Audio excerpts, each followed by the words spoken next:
Mundialista que tuvimos, la verdad que una cosa de locos, mientras ahora esperamos que empiece dentro de unos minutos, 20 para 18 para ser más exactos, Irán y Nueva Zelanda. Ese partido no lo voy a analizar claramente, pero bueno, estuvimos con los partidos más importantes del día de hoy. Lógicamente era un día que venía muy cargado con partidos importantes, por la cercanía, por ejemplo, de Uruguay a lo que es Argentina y que lo dirige Bielsa, con España, que parecía que iba a arrasar, y el partido de Bélgica, que también era bastante importante, porque es un equipo que tiene muy buenos jugadores, que en general no suele estar tanto a la altura, pero bueno, dale like, suscríbete y activa la campanita. Hay mucho material, hay mucho contenido, y como estamos subiendo todos los días, vamos a seguir. El Mundial se va a vivir acá. Bueno, arrancamos con lo que fue España-Cabo Verde. A ver, un partido en el cual no había muchas esperanzas, por lo menos de mi parte, de que sea un gran partido. No tenía grandes expectativas con España. La verdad que no me parece un equipo, más allá de ser el último campeón de Europa y de ser un equipo que todos lo tienen como una potencia. Lo cierto es que no es un conjunto que me motive en demasía. Me parece que se ha armado algo a través de lo que es España, que se lo tilda siempre de candidato por aquel gran equipo del 2010 que sale campeón con aquella generación dorada. Y después ha tenido buenos equipos, salió campeón de Europa un par de veces. Lógicamente tampoco es un equipo para desechar. Pero la verdad es que hoy con Cabo Verde, otra vez vamos a hablar de este mundial y estos partidos que realmente son insólitos, que uno dice Cabo Verde. Sí, España jugó con Cabo Verde y lo peor es que empató. Fue un espanto España. Tuvo un primer tiempo en el cual atacó, tuvo alguna llegada, pero es lo mínimo que se le puede llegar a pedir a un conjunto con la supuesta fortaleza que tiene el equipo español. La verdad es que de furia española no tuvo absolutamente nada ante un rival que, bueno, la verdad que fue flojísimo. Tuvo varias llegadas en el primer tiempo, no las pudo concretar.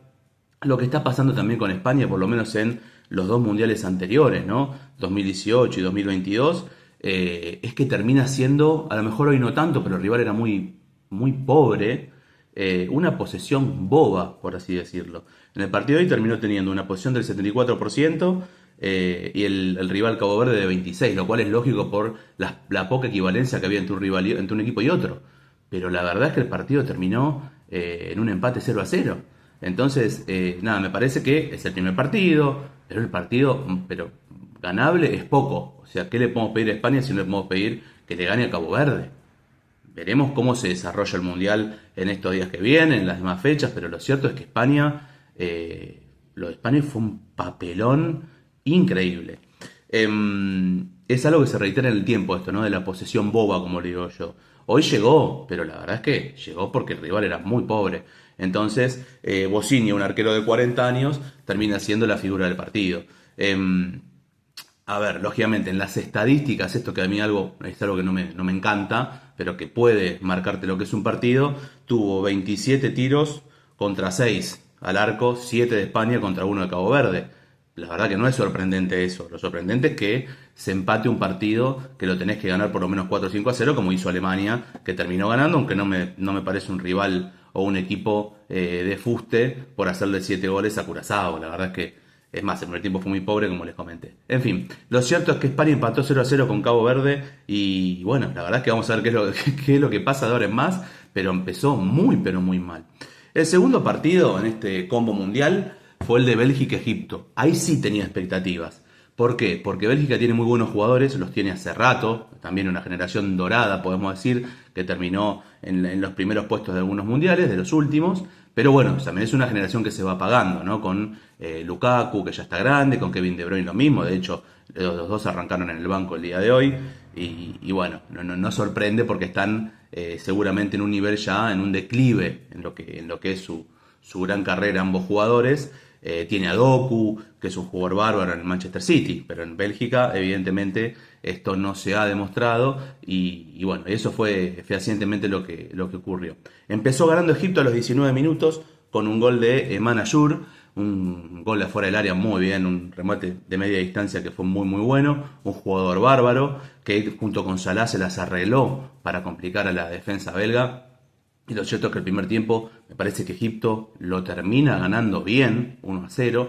Podría haber hecho algún gol más, pero finalmente esto no ocurrió y terminó el primer tiempo. En el segundo tiempo se vio lo mejor de Bélgica. Ingresó Kevin De Bruyne, apenas comenzó el segundo tiempo, él estrelló un tiro libre en el palo. Parecía que Bélgica se lo llevaba por delante el equipo de Egipto. La verdad que fue así esto. No es que fue un dominio absoluto, porque Egipto tuvo un par de contras para poder ampliar el marcador. Pero bueno, estuvo bien Courtois y tampoco fue algo que fue todo el tiempo, sino que fue el dominador más que nada Bélgica. Y la entrada de Lukaku, lógicamente, lo que hace es que vos tengas un 9 de referencia en el área. Y esto ya, lógicamente, cambia. Y en la primera jugada que Lukaku es partícipe, termina empujándola, le rebota un defensor y termina empatando el partido. Pero bueno, tener un 9 de área ahí es algo que no estamos viendo mucho en este mundial, o por lo menos si lo vemos, o en los segundos tiempos, o está pasando esto que a nivel internacional no se está jugando tanto con 9 de área, ¿no? Los Lukaku, en otro momento no sé, no se me ocurre ahora, un Higuaín también que podía hacer, más allá de que te guste más o menos.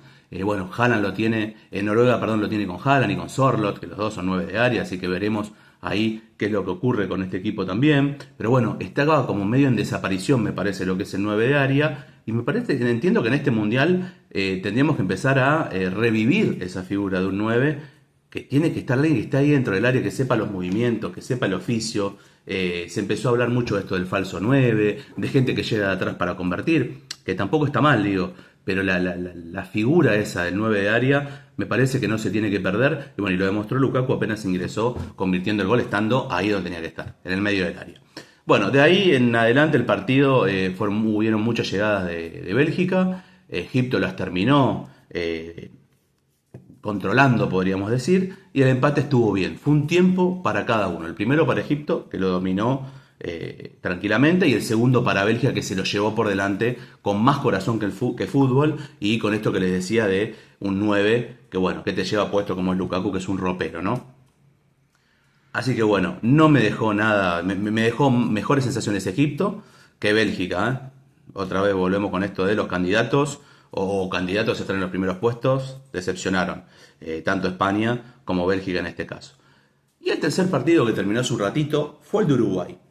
A ver, ¿qué ocurre con Uruguay? El Uruguay-Arabia Saudita. Lo cierto es que Uruguay viene de un ciclo Bielsa que arrancó con todo y arrancó con el periodismo a favor y con un montón de cosas que hacían prever que el ciclo iba a andar bien, y después se fue desmoronando de una manera increíble y termina siendo realmente un matrimonio por conveniencia, y ni siquiera sé si podríamos decirlo así, por la verdad que lo que ocurrió con los jugadores de Bielsa, con los jugadores de Uruguay, perdón, y Bielsa es algo que tendría que haber terminado en una renuncia, y esto lo hago sin valorar quién estuvo bien y quién estuvo mal, o sin ponderar, mejor dicho, quién tiene razón y quién no, si lo queremos poner en esos términos. Lo cierto es que está totalmente roto, o rota la convivencia del plantel de Uruguay, y eso se traslada a lo futbolístico. El ciclo Bielsa que arrancó con todo y que terminó, inclusive arrancó al promediar su mandato, Bielsa juega con Argentina y juega un partido bárbaro en cancha de Boca y le termina ganando 1-0, buenos partidos con Brasil en la Copa América, pero bueno, hoy el grupo no le responde. Realmente el primer tiempo empezó perdiendo 1-0 y perdiendo bien, porque el primer tiempo llegó muy poco Uruguay y fue muy pobre lo que mostró. Y en el segundo tiempo, para que se den una idea, esto me olvidaba, jugó Viñas de 3, que es el jugador de River que acaba de rescindir el contrato, y Bielsa lo puso a titular.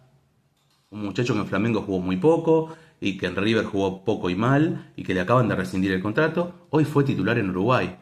Son esas cosas raras de Bielsa que uno pondrá a lo mejor actitudes fuera de la cancha y otras cosas, o algunos equipos que le ha ido bien, pero bueno, son cosas raras realmente, porque Viña no puede jugar de titular en una selección como la uruguaya, y bueno, finalmente cuando terminó el primer tiempo lo terminó sacando, entonces bueno, no hay mucha explicación en cuanto a eso. Lo cierto es que Uruguay el segundo tiempo sí se lo llevó por delante a Arabia Saudita, se vio otra cosa, se vio rebeldía. Tal vez no se plasmó tanto esto que yo les digo de un grupo roto, un grupo que no le responde al técnico. Bueno, perfecto.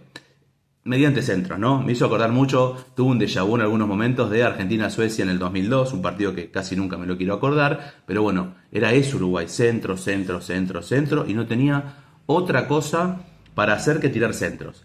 Entonces, bueno, finalmente con el gol de Araujo termina empatando el partido y lo termina mereciendo ganar con un par de llegadas que tuvo y el arquero de Arabia Saudita las termina resolviendo en buena forma, un arquero muy rebotero.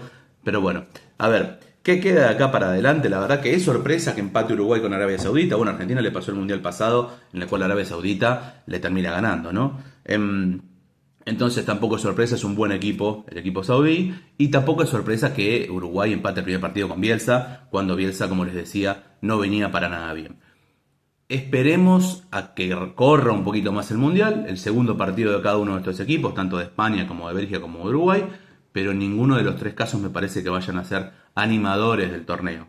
Realmente no me parece, salvo que haya un cambio sideral en los segundos partidos de estos tres equipos. Lo seguiremos analizando. Como les digo siempre, denle like, suscríbanse y activen la campanita. Y por favor comenten, que los leo y les voy a estar respondiendo y que me encanta esa interacción que hay. Un fuerte abrazo y que estén bien.